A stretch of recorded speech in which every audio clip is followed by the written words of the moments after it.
In the Back of the Book segment tonight, rejoining us now, counselor to the president, Kellyanne Conway. Now, Kellyanne, let's get straight to President Trump's high-stakes meeting with German Chancellor Angela Merkel set for Tuesday. Yes. What's that all about?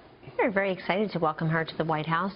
These are two leaders who will get to know each other, forge, I think, a very positive relationship, perhaps talk about NATO, perhaps talk about TTIP, what they can do together as two nations that have many common interests around the globe.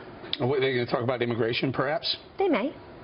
I mean, because that's really the elephant in the room is that Angela Merkel allowed up to 1 million refugees, and now she may have regrets about that. Maybe she can give President Trump a little advice on maybe not going so aggressive with that.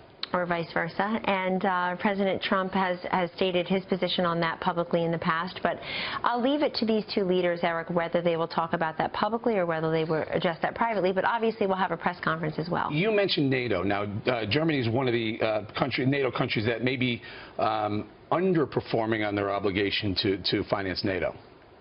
Some people see it that way. So but we were, I think today in a briefing to the press, a senior administration official indicated that the president is heartened to hear that he can discuss that particular issue surrounding NATO.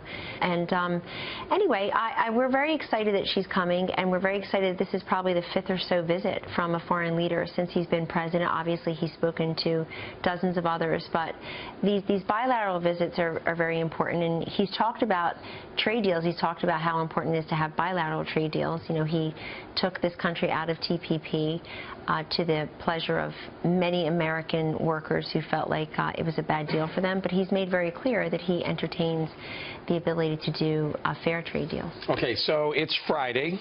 Tomorrow's Saturday. What happens on Saturday at 11:30 Eastern? What happened? The SNL, a lot of people are wondering, what's your reaction to the SNL skits? Oh, it depends. I see some of them. Oh, there we are. I'm usually asleep by the time they come on, I confess, but I see some of them. I think most of them are good-humored. Most of them, what is my reaction about me? I thought that the Kellyanne Conway's Day Off was truly funny and spectacular in its accuracy in terms of how I how every woman out there who's got kids in a busy life tries to squeeze in every moment at the grocery store with the kids in the backyard, doing a little exercise with friends, etc. But anyway, we know what we're doing in the White House. We know the difference between fact and fiction. But I think the ones that are good-humored and good-natured are great. I think the ones that are a little bit more dark and spooky or inaccurate. Does the president see him? Does he get a kick out of him? Well, he has stated what he thinks of them this year. I'm really happy that someone who's 15 years younger than me is playing me. That makes me very happy, frankly. I'm not getting any younger, so thank you, Kate McKinnon. Perhaps we'll meet at some point. And how's Spicer like spicy? Is he all right with it? Well, listen, if you work in this White House, you are of good humor and good nature and very focused and very serious when you need to be. But Sean Spicer, you know, he's a guy who's very comfortable with himself and what the job he's doing as press secretary, as we all are. But we all know how to laugh. We all know how to take a joke. All right, Kellyanne, we're going to leave it right there and say thank you very much for joining us for two big segments tonight.